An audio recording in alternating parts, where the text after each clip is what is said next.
always thought like Pascal wager is a little bit rude. It's as if you were with me because you were like, what's the likelihood that I'll find someone better? Like she cooks okay, she's fine, so I'm just gonna be with her. If I was God and someone very intelligent enough to understand what Pascal wager is, I'm not saying if you're doing it subconsciously, came into heaven and told me, I just like statistically I thought it was like kind of more clever to believe in you. So then, I mean, I did everything that you wanted me to do. I followed all the rules, but I just figured I would gain more if I did this. Then I would be like, go straight to hell. Yeah.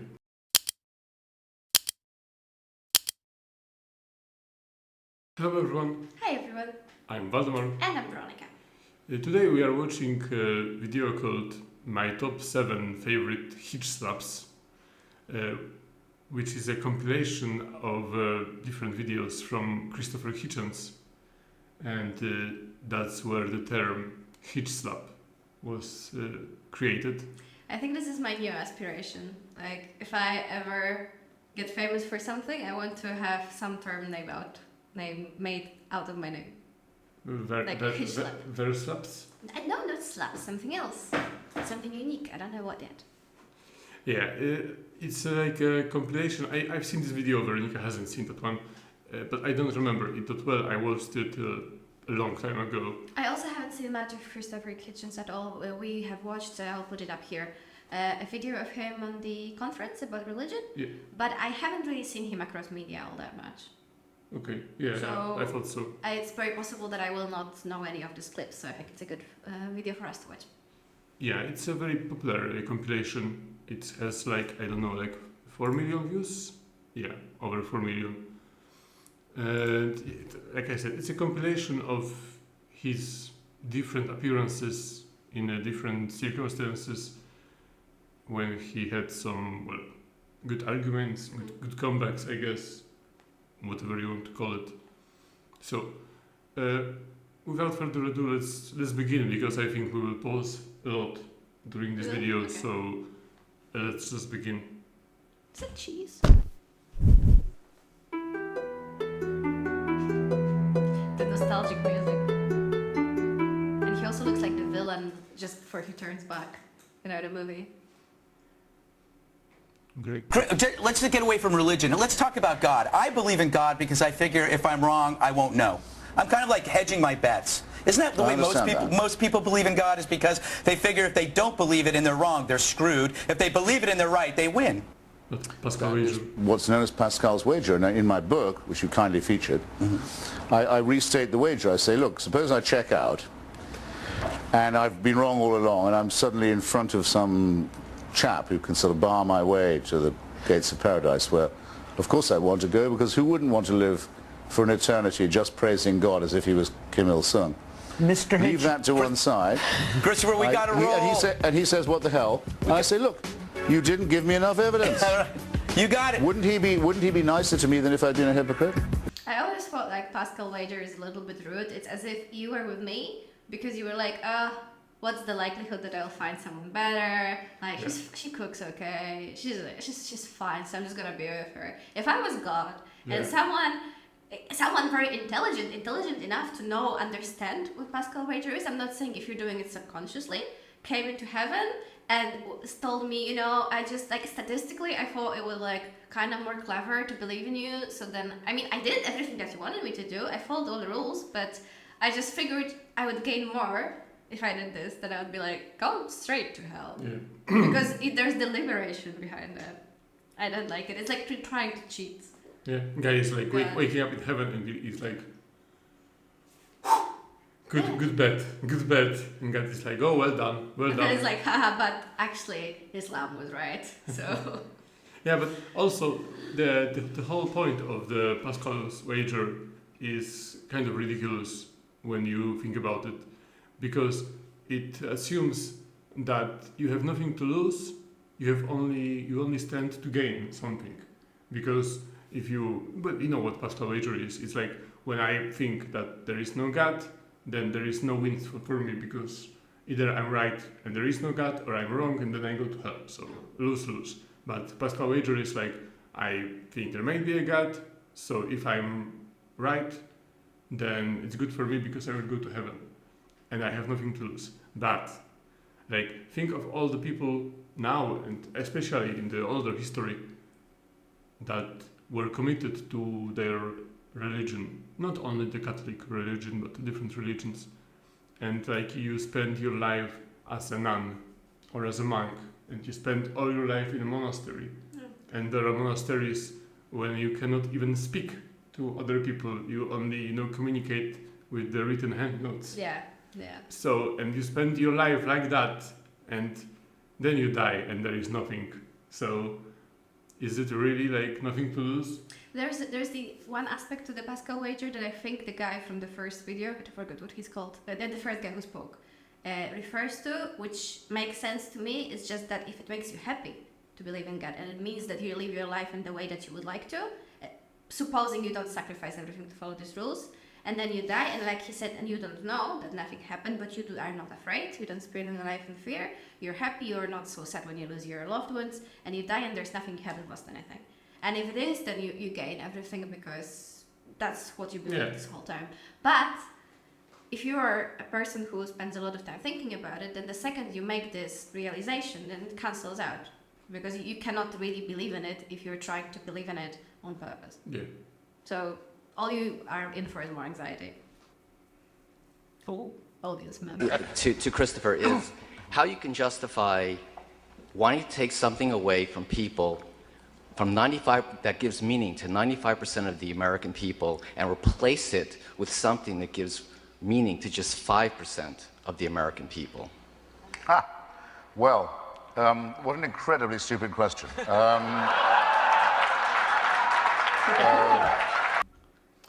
I like him a lot, but I don't like people who are starting the arguments like that. I mean, I will agree probably with what he's going to say, but you don't need to phrase it like that. There is really no point, and I think you can show your dominance and the power of your argument without this start. You're taking away from your argument. If you needed to call someone stupid, then yeah. First, I've said repeatedly that this stuff cannot be taken away from people. It is their favorite toy, and it will remain so. As Freud said in The Future of an Illusion, it will remain that way as long as we're afraid of death and have no problem, which is, I think, likely to be quite a long time. Second, I hope I've made it clear that I'm perfectly happy for people to have these toys and to play with them at home and hug them to themselves and so on, and share them with other people who come around and play with the toys. So that's absolutely fine. They are not to make me play with these toys. Okay? I will not play with the toys. Don't bring the toys to my house. Don't say my children must play with these toys. Don't say my toys might be a condom. Here we go again. Are not allowed by their toys. I'm not going to have any of that. Enough with clerical and religious bullying and intimidation. Is that finally clear? Have I got that across?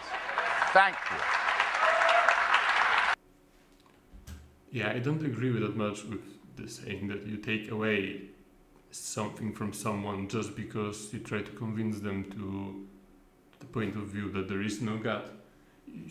It would be the same as if saying that if you are a missionary and you go to, I don't know, South America or Africa and you teach someone about Christianity, then you are taking something away from them. Which you more do because you do everything to erase their culture and beliefs, so it's easier. Yeah, it's just, you present, when you are an atheist like Christopher Hitchens, you present your arguments, your reasons for thinking the way you are thinking. And if someone is convinced, then he is. And well, that's good, because there is no point in having, except for money, but there is no point in having a member of your church who doesn't believe in it. Yeah, exactly. Except the money, like I said. So maybe that's the problem. But it's just you have free will, apparently, so you can do it with it whatever you want. And if some religious beliefs or non-religious beliefs convinced you more than the others, then it's your choice to follow those. And I think that views. the height of religion is, I think St. Augustine says something like that, when you're already certain of God's existence, and then, all these arguments, you have thought about all of them, and you know that this this can't sway your faith because you believe so strongly. Well, I think that's the point. Yeah, that's what I always. How do I say this? I had no respect towards religious people who never tried to challenge their beliefs. There are people like that. There are many people like that. They have some faith. They were born with it. It was their parents' religion, and they like la, la, la, la. I wouldn't want to hear anything. And yeah, this is the point of view that I don't respect. And like you said, for me, it's more valuable when you try to research your religion, when you try to test it, when you are open to hear some counter-arguments, and then I think your faith is more pure, is more respectful. It's just better. And also, especially if you're a priest, to finish that, but especially if you're a priest and you're like a servant of God, then I think you should be able to do yes, that. I think if your role is to spread religion and to give people certainty, if they come to you, like it was more in like the 19th century, you come and you speak about their doubts, or you are supposed to convince other people, then you have to be ready to answer those questions and not just say, oh, but it's different. Yeah, and because also when you read the Bible, this is what Jesus was doing, and the apostles, and for some reason the church today cannot do that. But Jesus was very, there were people coming to him with doubts, and he was like, oh, here is the resurrection. What more do you want? Here I will share this one loaf of bread with 5,000 people. But it's just so he was proving his point, and then you can have some sort of arguments about it, but you cannot be like today that you cannot challenge it in any means. You cannot say anything about it because you are taking away something from people. Christopher, I've got to call you down on referring to circumcision as genital mutilation. My son cried more at his first haircut than he did at his bris. And statistically... You weren't doing it right then. Statistically, the only long-term effect that it seems to have on people is it increases their chances of winning a Nobel Prize. I can't find the compulsory mutilation of the genitals of children a subject for humor in that way, or flippancy in that way. Maimonides says very plainly that it's designed to repress sexual pleasure, to deprive a male child as far as possible of the opportunity of that. The full excision, not just the snip or the full mandatory covenant is fantastically painful, leads to trauma, leads to the dulling of the sexual relationship, and can be in itself life-threatening at that moment. We have the records, I can show them to you, of hundreds and hundreds and hundreds in the United States, boy babies who've died or had life-threatening infections as a result of this disgusting practice. That a person as humane as yourself can sit here and think of that as a fit subject for humor shows what I mean. Religion makes morally normal people say and do disgusting and wicked things, and you've just proved my point for me. Shame on you for saying what you just said. Shame on you for saying it about your own son, my God. Let's move on. Yes, let's. What next? Cutting the labia of little girls. At least Judaism doesn't do that. This is a question. What if a Muslim was to say to you just now, my little girl cried more at her first haircut than when I cut off her clitoris? What would you think of me if I was to say such a disgusting thing? Well, remember, we are not talking about detail here. We're talking about whether religion makes people behave better or not.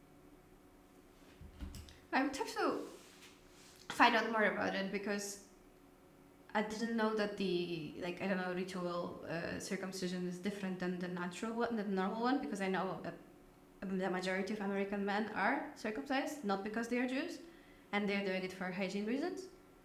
and it's quite normal. So I didn't Yeah, know but that. it comes from religious purposes. Yeah, but then I didn't know that this is not a painful process. That's why people do it. So I don't understand. I suppose maybe the religious process is different then. I mean, the Jewish circumcision, I think, takes place in a how do you call Not the in the church? hospital, yeah. How do you call the church of the Jews? Synagogue? Synagogue, yeah. And there is special scissors just to cut the foreskin. But in today's days as well? But I don't think it's practiced as much nowadays. It mostly takes place in hospitals. Yeah. But it still takes place in some places. Okay. Takes place in some places. Yeah, but, you know, putting that everything aside, I mean, just take the religion out of it and think about it. It's ridiculous. I mean, imagine anything other than religion that could convince people that what they need to do, what they should do, what is moral and good thing to do, is to take a child, take part of their body, can it be clitoris, can be foreskin, and you need to cut it out. And this is what makes God happy. I don't know. I think have to educate myself because I always had the impression, because cutting out the clitoris is of course connected to sexual pleasure, but I didn't know that cutting out the foreskin does anything to that. I really thought it was put in the book because of hygiene reasons, so that people would do it. Yeah, but it's also much more difficult to masturbate without the foreskin. Maybe. You notice, like. Oh yeah, they always have like the. In American movies, they always need to use this loop thing. Ah, yeah. Which is only in Europe we don't do it. Okay. No need to. You don't need to do it. Okay, that makes sense. Just the idea of it, it's ridiculous, you know. And especially you have the Bible, and the God said that everything that He created was good, and He was the perfect being. He knew everything, what is good, what is bad, and then He created a person, and then He's like, oh no, this cut it out. It's not necessary. You know, it's better without it. The Christianity became such popular religion that nowadays is the most popular one, is because it was so, you know, down to earth with all the rituals. Like when you think about it before, when you had like many gods, like in Greece or Rome or Egypt, and you have to do all those rituals or those sacrifices, and with the Judaism you had to cut off your foreskin, and then there comes Christianity, and they're like, no sacrifices, no foreskin, just, you know, pour the water on him, and that's good. And with the sacrifices, no, you don't need to burn your food, you just need to, you know, give some money, or if you don't have the money, you can just pray, and you can sacrifice like your labor and your suffering, and that will be fine. So I think that was like, for the people back then, it was like, oh, that's nice. Yeah. So I don't need to burn this gold to go to heaven. No need to. Just pray. Way more practical. Do you Whereas to tell a child, laughing at someone's surname. You go to this church, which means you'll go to heaven, but your little playmates don't go to that church, and therefore will go to hell, seems to me to be an unpleasant thing to be saying. But yes, that is. Maybe I'm in a minority then. That could be an unpleasant thing, but how do you... Actually, an evil thing to be saying. Let's call it evil, Christopher. Something that only a religious person would dream of saying. Let's call it evil. Where does evil come from? Religion.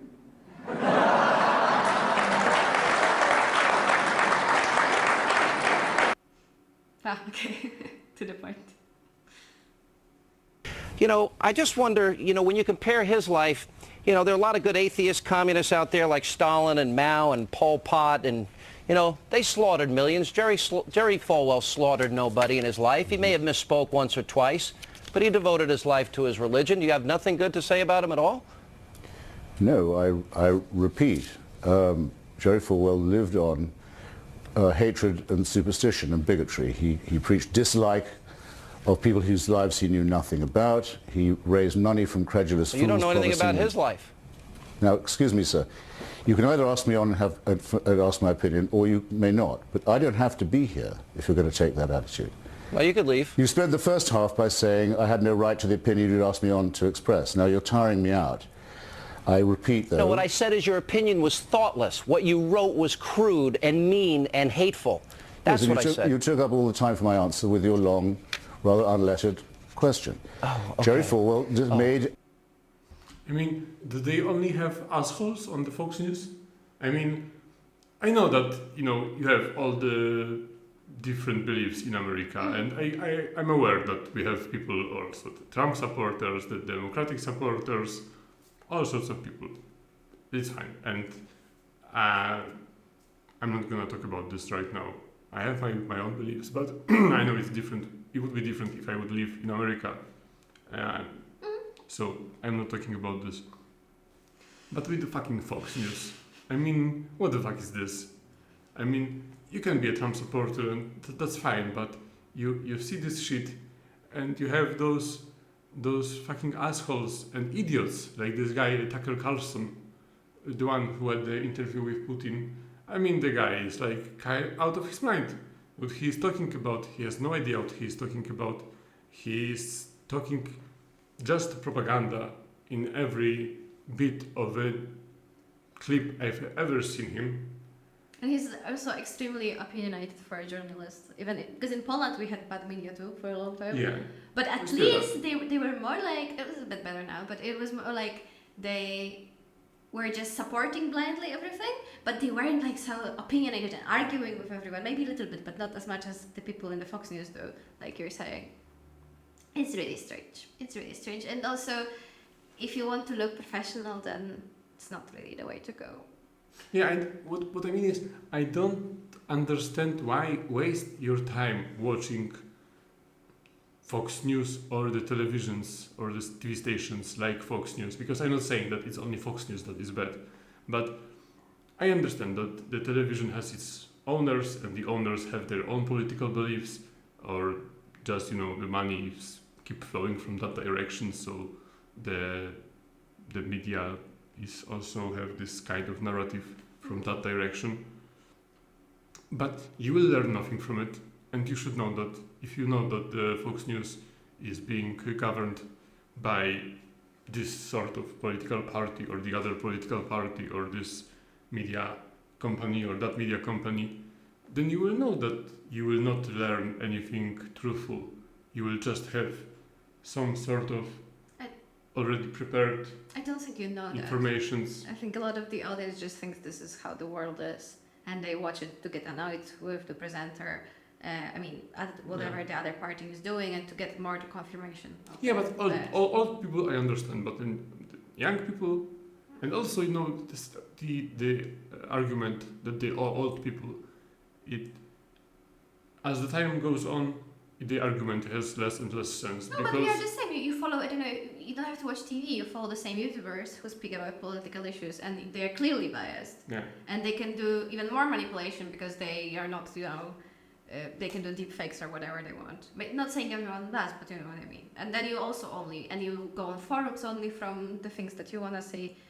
It's the same. And I respect the point of view when you are watching both sides. Like you want to watch this and this, so then you can have you can mix it together and have the middle ground. Yeah. Middle ground in this. Yeah, you want to see what's shared by both of those point of views. But when you are watching just a simple, pure propaganda, like in Fox News, then it doesn't matter how many point of views you will see. It's just propaganda from right side, propaganda from left side, and at the end of the day, you have no new information. You just learned a bit of different views from different kinds of propaganda. Yeah. Okay, let's go on. Again.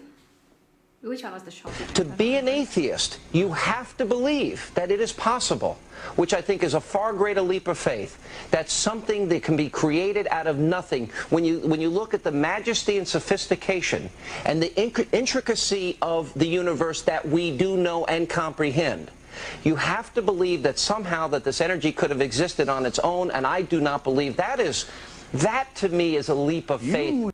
This is ridiculous. Like, this argument, if you ever hear this argument, it's ridiculous. Like, those people, they won't believe that the universe could be created by itself because, it's too complicated, it's too beautiful, it's too big, it could never be created on its own.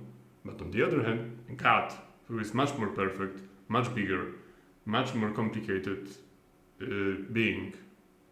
No problem. He was just always there. But with the universe, no, not possible. It has to be created by someone. It's too complicated. It could not be created by its own. It could not be eternal. But the God, no problem. I think that's the point of God. Yeah, but if your argument is that something so complicated cannot originate on its own, then you cannot say that, oh, but God can. So if I would say that the universe is a God, then this argument loses its point. Then you can say that, oh, but I think the universe is a God. Oh, okay, then it can be, it doesn't have to be created. It could be like that for eternity. That is the basis of some belief systems. I mean, I understand what you're saying, but I think that's I also don't like this argument, but I think that's just the basis of this argument, that if you need something that's supernatural, something that transcends time, and that something is a God. Because they are saying, it's impossible that nothing existed at some point, and that something started to exist, or that something has always existed, and this thing, this perfection, was God. So I get what they mean. But that's what I'm saying. Yeah, if I would say that the universe is a God, then there is no reason. There is no problem for those guys. Then they can be like, oh, okay, if the universe is a God, then it could be always there. It doesn't have to be created. But if I would take the divine part out of the universe, then suddenly it has to be created. Yeah, because they think if it cannot be explained, then it must be divine. And I understand where they're coming from. Okay. You give me the awful... I do not believe that to me is a leap of faith. You give me the awful impression, I hate to have to say it, of someone who hasn't read any of the arguments against your position ever.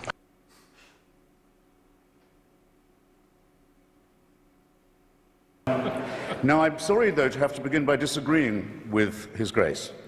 If you're going to be a serious grown-up person and appear to defend... Should we leave this part out of the video and just link where we have the reaction to the whole speech? Because I think it's 7 minutes, so I think it's the most part of his speech, so we could just link to where we already reacted. I think it's just his whole speech, so yeah, I don't think there is a point of seeing this. Yeah, it's the same, so there's no point of seeing it again. So we'll just link the video so you can follow up with how we reacted to that, but it was, well, of course, it was before we did this part of the video. So I think this is a nice supplement to that one anyway. Yeah.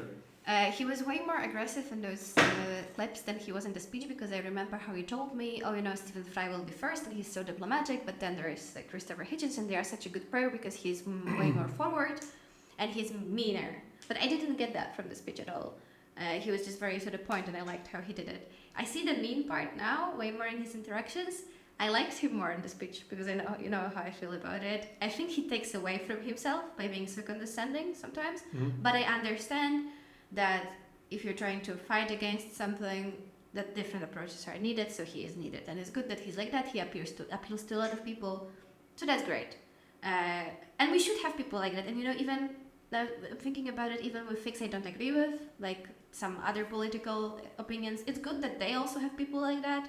Because, you should be able to have different perspectives from everyone with different approaches. So it's good. But again, he's not my personal favorite with that. Yeah, but... Because I just don't think you have to call people stupid, or how there are different ways you can phrase it. Even how he treated that journalist. I see two mean people arguing with each other, and after a while I have no interest in listening to them, even if I agree with one and not the other. But if he was calmer, like Stephen Fry was, I think you win. That's just my personal preference. I think you win just by being calmer and more. Yeah, I understand, but also because I can relate to him more than I can relate to Stephen Fry, because it's because of my own personality. I think I'm more like, you know what I mean? Yeah, and also you have more. I'm more confrontational. Yeah, and I think you have more of the anger that he does because you have a personal connection. Yeah, whereas I wasn't ever personally. And I think that's the same case with him. You can see him. And I can see myself when watching him that you need to listen to the same argument for the 52nd time this month. And you're just, boiling because you are like, okay, yes, I need to let him finish. And I know what he's going to say. And I answered this 3 times just this week. So like, okay, finished. Yeah, okay. Let me say what I want to say. And also, I understand that like his body language, for example, when I'm sorry, but I need to show this. When he is sitting like this, and he's like waiting for the moment. You can come back. And for me, I understand it, but for me it really takes away because I want you to. I don't know because he's doing also 2 things at the same time. He's charismatic, but he has